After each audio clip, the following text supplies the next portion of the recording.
ሕፃኗ ልጅ የኢትዮጵያን አውሮፕላን ከመከስከስ አዳነችው። የ275 ሰዎችን ሕይወት ያዳነችው የ5 ዓመቷ ሊያ የማይታመን እውነተኛ ታሪክ።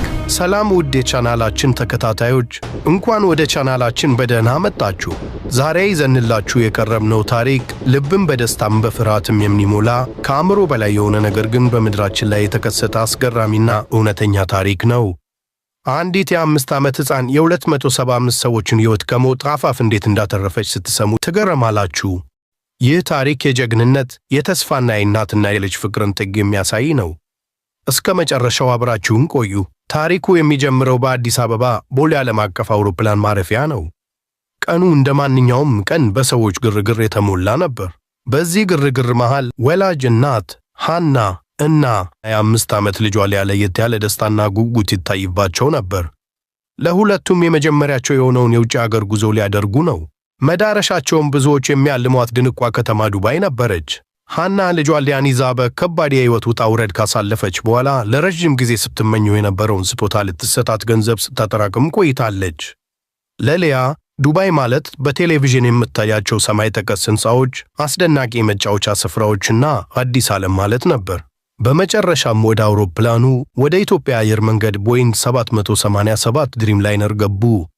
ሊያ መቀመጫዋ ላይ እንደተቀመጠች ትኩረቷ ሁሉ ከመስኮቱ ውጪ ነበር። አውሮፕላኑ መቼ ተነስቶ ወደ ሰማይ እንደሚበር በከፍተኛ ጉጉት ተጠባበቅ ነበር። እናቷን እንደ ወፍ ወደ ሰማይ ሊበሩ እንደሆነ በደስታ ነገረቻት። የአውሮፕላኑ ካፒቴን አስፈላጊ የሆኑትን ማስታወቂያዎች ለተሳፋሪዎቹ አደረገ። አውሮፕላኑም ቀስ በቀስ ፍጥነቱን እየጨመረ ከቦሌ መሬት ተላቆ ወደ ሰማይ ከፍ አለ። ጉዞአቸው ለሰዓታት ያህል ሰላማዊ ነበር። ሁሉም ነገር ፍጹም ሰላማዊ ነበር። ነገር ግን ይህ ሰላም ለረጅም ጊዜ እንዲቀጥል አልተፈቀደለትም። ከ4 ሰዓታት ገደማ በረራ በኋላ ድንገት የአየር ሁኔታው ተለወጠ። ሰማዩ በጥቁር ደመና ተሸፈነ። አውሮፕላኑ በኃይል መንቀጥቀጥ ጀመረ። የተሳፋሪዎች ፊት ላይ የነበረው ደስታ ወደ ፍርሃት ተቀየረ። ድንገት ግን ማንም ያልጠበቀው አስደንጋጭ ክስተት ተፈጠረ። ከየት እንደመጣ ያልታወቀ ከባድ መብረቅ ጆሮን በሚያደነቆር ድምፅ አውሮፕላኑን በኃይል መታው። በቅጽበት የአውሮፕላኑ መብራቶች በሙሉ ጠፉ። የሞተሮቹ ድምፅ ተቋረጠ። አውሮፕላኑ እንደ ቅጠል እየረገፈ ወደ ታች መውረድ ጀመረ። የኦክሲጅን ማስኮች ከላይ ወደቁ። የተሳፋሪዎች ጩኸት፣ ለቅሶና የጸሎት ድምፅ ካቢኑን ሞላው። ፍጹም ትርምስ ሆነ። በዚህ ሁሉ መሃል ሃና ልጇን አጥብቃ በደረቷ ላይ ይዛታለች። የራሷን ፍርሃት ዋጥ አድርጋ ልጇን ለማረጋጋት ትሞክራለች። በአብራሪዎቹ ክፍል ውስጥ ደግሞ ሁኔታው ከዚህ የከፋ ነበር። ካፒቴኑና ረዳቱ ላባቸው እየተንጠፈጠፈ ከአውሮፕላኑ ጋር ያላቸው ግንኙነት ሙሉ በሙሉ በመቋረጡ ተደናግጠዋል። የመቆጣጠሪያ ቁልፎቹ ምንም አይሰሩም። ሬዲዮ ዝም ብሏል። አውሮፕላኑ ወደ መሬት እየተምዘገዘገ ነበረ። በዚህ ተስፋ አስቆራጭ ሰዓት ነበር ረዳት አብራሪው አንድ ትልቅ የሆነ ተስፋ የታየው። ለአዋቂ ሰው የማይሆን ነገር ግን አንዲት ትንሽ ሕፃን ብቻ ልትገባበት የምትችል አንድ ጠባብ የጥገና ክፍል መኖሩን አስታወሰ። በዚህ ክፍል ውስጥ የአውሮፕላኑን የኤሌክትሪክ ሲስተም እንደገና ማስጀመር የሚያስችሉ ዋና ዋና ገመዶች ይገኛሉ። ካፒቴኑ ጊዜ ሳያባክል ለበረራ አስተናጋጆቹ ሁኔታውን አስረዳቸው። ከደቂቃዎች በኋላ የበረራ አስተናጋጇ በተቆራረጠ ድምፅ አንድ አስደንጋጭ ማስታወቂያ አደረገች። ሕይወታቸውን ለማትረፍ ብቸኛው ተስፋቸው ትንሽ ሕፃን ማግኘት እንደሆነ ተናገረች። አውሮፕላን ውስጥ የነበረው ወሬ ሁሉ ለደቂቃዎች በከባድ ዝምታ ተዋጠ። ሁሉም ተሳፋሪዎች በፍርሃትና በድንጋጤ ተዋጡ። ማነው ልጁን ለዚህ አደጋ አሳልፎ የሚሰጥ? ሃና የልጇን የሊያን ፊት ተመለከተች። ልቧ በሐዘንና በፍርሃት ተመታ። የገዛ ልጇን ወደማይታወቅ አደጋ መላክ ማለት ምን ማለት እንደሆነ ታውቃለች። ነገር ግን ዝም ብላ ብትቀመጥ የልጇንም ሆነ የሌሎቹን ሰዎች ሞት በዓይኗ ማየት መሆኑን ተገነዘበች። በእንባ እየታጠበች ለበረራ አስተናጋጇ ልጇ ልትሞክር እንደምትችል ነገረቻት። የበረራ አስተናጋጇ እናትና ልጅን ይዛ ወደ አብራሪዎቹ ክፍል በፍጥነት ሄደች። ረዳት አብራሪው ለሊያ ምን ማድረግ እንዳለባት በቀላል ቋንቋ አስረዳት። በድምፅ ማጉያ በኩል መመሪያ እንደሚሰጣትና እሷም ቀለሞችን እያየች ገመዶቹን እንድትሰካ ነገራት።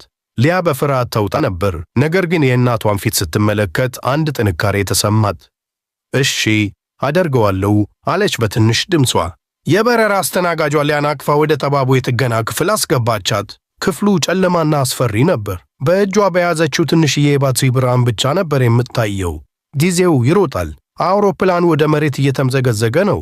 እያንዳንዱ ሰከንድ የሞትና የሕይወት ሽረት ነው። ረዳት አብራሪው በሬዲዮ መመሪያ መስጠት ጀመረ። ሊያዬ ሰማያዊውን ገመድ ታይዋለሽ? እሱን ሰማያዊው ቀዳዳ ውስጥ አስገቢው። ሊያ እየተንቀጠቀጠች ገመዱን ሰካች። ጎበዝ፣ አሁን ቀዩን ገመድ ወደ ቀዩ ቀዳዳ አስገቢው። ሊያ እንደተነገራት አደረገች። በመጨረሻም የመጨረሻውና ወሳኙ ገመድ ቀረ።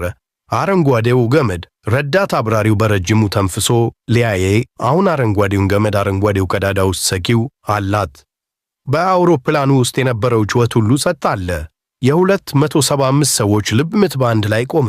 ሊያ ትንሿ እጇን ዘርግታ ገመዱን ወደ ቀዳዳው አስጠጋችና በትግል ሰካችው። ድንገት የአውሮፕላኑ መብራቶች ብልጭ ድርግም አሉ። የሞተሮቹ ድምፅ እንደገና ተሰማ። አውሮፕላኑ ከመውደቅ ተረጋጋ። ተሳፋሪዎቹ በጩኸትና በእልልታ አውሮፕላኑን አናወጡት። ካፒቴኑ አውሮፕላኑን ሙሉ በሙሉ ተቆጣጠረው። የበረራ አስተናጋጇ ሊያን ከጥገና ክፍሉ አውጥታ ወደ እናቷ እቅፍ አስገባቻት። ሐና ልጇን በእንባ እየሳመች አቀፈቻት። አውሮፕላኑ በሰላም ሲያርፍ በምድር ላይ የነበሩት የነፍስ አድን ሠራተኞችና የአውሮፕላን ማረፊያው ሠራተኞች ዓይናቸውን ማመን አልቻሉም። የ5 ዓመቷ ጀግና ከእናቷ ጋር ስትወርድ በጭብጨባና በአድናቆት ተቀበሏት። ሁሉም ሰው የዚህችን ትንሽ ጀግና ልጅ ሥራ በኩራት ሲያወራ ነበር። የኢትዮጵያ አየር መንገድ ለሊያና ለእናቷ ላሳዩት ጀግንነት የ1 ዓመት ሙሉ የአውሮፕላን ትኬት በነጻ ሸለማቸው። በመጨረሻም እናትና ልጅ ሕልማቸውን አሳክተው ወደ ዱባይ ተጓዙ። ይህ ጉዞ ግን ከመዝናኛ በላይ ነበር። የሕይወት ትርጉምን፣ የጀግንነትን ጣዕምና የእናትና ልጅ ፍቅር ጥንካሬን ያስተማረን የማይረሳ የታሪክ አጋጣሚ ሆነ። የሊያ ታሪክ ዕድሜ ለጀግንነት መስፈርት እንዳልሆነ፣ ትንሽም ብንሆን ትልቅ ነገር ማከናወን እንደምንችል ያስተምረናል። ነገር ግን ታሪኩ በዚህ አያበቃም። አውሮፕላኑ ካረፈ በኋላ የተፈጠረው ነገር ከዚህ የበለጠ ልብ ይነካል። ተሳፋሪዎቹ በሙሉ ከድንጋጤያቸው ሲረጋጉ ዓይናቸው ሁሉ አንዲት ትንሽ ልጅ ላይ አረፈ። ሊያ። ሁሉም ተራ በተራ እየመጡ ያናን እጅ በመያዝ ምስጋናቸውን በእንባ ገለጹ። አንዲት አዛውንት የሊያን ግንባር ስመው የሰማይ መልአክ ሲሉ ሰየሟት። ሌላው ወጣት ደግሞ ሁላችንም ሁለተኛ የሕይወት ዕድል ያገኘነው በአንቺ ምክንያት ነው አላት። ካቢኑ በጭብጨባ ብቻ ሳይሆን በምስጋና በእፎይታና በፍቅር ተሞላ። ይህ ክስተት በዓለም አቀፍ ሚዲያዎች ተሰራጨ። የ5 ዓመቷ ጀግና እና የኢትዮጵያ አየር መንገድን ያዳነችው ሕፃን የሚሉ አርዕስተ ዜናዎች በየቦታው ተሰሙ። ሊያ የጀግንነት ተምሳሌት ሆነች። እናት ሐና በበኩሏ ልጇን ወደዚያች ጨለማ ክፍል ስትልክ የተሰማትን ስሜት ስታስታውስ አሁንም ልቧ በፍርሃት ይመታል። ነገር ግን ያንን ውሳኔ በመወሰኗ የ275 ሰዎችን ሕይወት ጨምሮ የገዛ ልጇን ሕይወት ማትረፏን ስታስብ የእናትነት ጥንካሬ ምን ያህል ታላቅ እንደሆነ በድጋሚ ትረዳለች። በመጨረሻም ወደ ዱባይ ሲደርሱ ሊያ እናቷን የጠየቀችውን ያንን ትልቅ ሕንፃ ላይ ወጡ። ከላይ ሆነው ከተማዋን ሲመለከቱ ሐና ልጇን አቅፋ ያኔ ደመናውን መንካት እንችል ይሆን ብለሽ ነበር አይደል? ልጄ፣ አንቺ እኮ ደመናውን መንካት ብቻ ሳይሆን ከደመና በላይ ከፍ ብለሽ የብዙዎችን ሕይወት ያዳንሽ ጀግና ነሽ አለቻት። የሊያ ታሪክ ተስፋ ላጣን፣ ችግር ላከበደን ሁሉ ትልቅ ትምህርት ይሰጠናል። አንዳንድ ጊዜ ትልቁ መፍትሄ የሚመጣው ከማንጠበው ቦታ ከትናንሾቹ ልጆች ነው። እናንተ ውድ ተመልካቾቻችን በእናት ሐና ቦታ ብትሆኑ ምን ታደርጉ ነበር? የገዛ ልጃችሁን ለእንዲህ አይነት አደጋ አሳልፋችሁ ትሰጡ ነበር? ሐሳባችሁን ከታች በኮሜንት ስፍራ ላይ አካፍሉን። ይህንን ልብ የሚነካ ታሪክ ከወደዳችሁት ቪዲዮውን ላይክ ማድረግ እንዳትረሱ። ለጓደኞቻችሁም ሼር አድርጉት። ቻናላችንን ሰብስክራይብ በማድረግ ቤተሰብ ይሁኑ። በቀጣይ ቪዲዮ እስከምንገናኝ ድረስ ሰላም ሁኑ።